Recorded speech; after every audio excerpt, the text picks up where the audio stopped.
The tragic tale of Marie Antoinette's death during the French Revolution is the stuff of legend. But while the story of Marie Antoinette ends with her beheading in 1793, the tragedy of her family continued to unfold long after her death. Marie Antoinette and her husband, the Dauphin, were wed for 7 years before finally consummating their marriage. This prolonged wait, much to the chagrin of Marie's family, particularly her critical mother, the Empress Maria Theresa of the Holy Roman Empire. Marie's place in the royal household of France and Franco-Austrian relations absolutely depended on her producing a male child, even before her husband became the King of France in 1774. While Marie was fulfilling her wifely duties and setting fashion trends in the court at Versailles, France was starving. Additionally, while Louis XVI continued to provide financial support to the American Revolution, France's national debt exploded, resulting in an inequitable burden of taxes on the less privileged.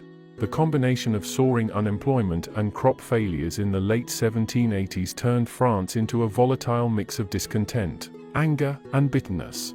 In this turbulent environment, Marie, with her courtly ways, detached Austrian air, and unfortunate inclination for extravagant spending masses of money, became the scapegoat. Things rapidly went downhill for the French royal family following the storming of the Bastille on July 14, 1789. By October of that year, Marie, her husband, and their surviving children were relocated from Versailles to the Tuileries in Paris, where they were placed under house arrest. In 1792, the king was deposed and the family was imprisoned in the Temple. Tragically, Louis XVI met his end through execution on January 21, 1793. With Marie following him 10 months later. Marie and Louis XVI had 4 children, all born before the French Revolution. But only one of them lived to adulthood. Marie Antoinette's first child was a girl named after her mother. When Marie was born on December 9, 1778, Marie Antoinette suffered a convulsive fit and collapsed. This wasn't entirely surprising given the grueling 12 hours of labor in her stuffy bedroom and concerns about the competence of her doctor. The Queen was not informed of the sex of the child until hours later.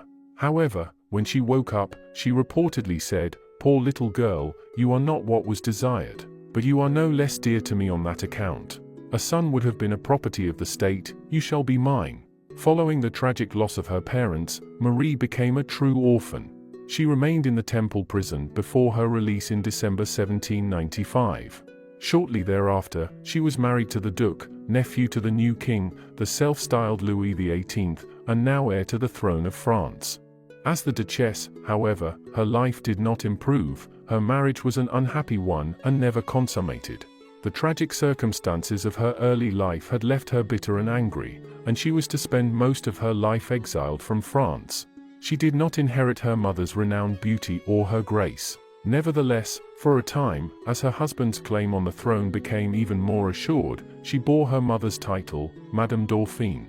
In 1830, Marie technically did achieve the title of Queen of France, for about 20 minutes, long enough for her husband the Duke to sign the abdication papers. She died in October 1851, at the age of 72, still in exile. In her last testament, she forgave those who had made her life so miserable. The king's male child and the next Dauphin of France was born in 1781. He was known as a bright kid, though he was often in poor health. After suffering from bouts of intense fevers, Louis Joseph died of tuberculosis in June 1789, a month before the infamous storming of the Bastille. Louis Charles was born in March 1785. Originally, he was set to become the Duke of Normandy, but after Louis Joseph's death, he inherited the title of Dauphin of France and became heir to the throne.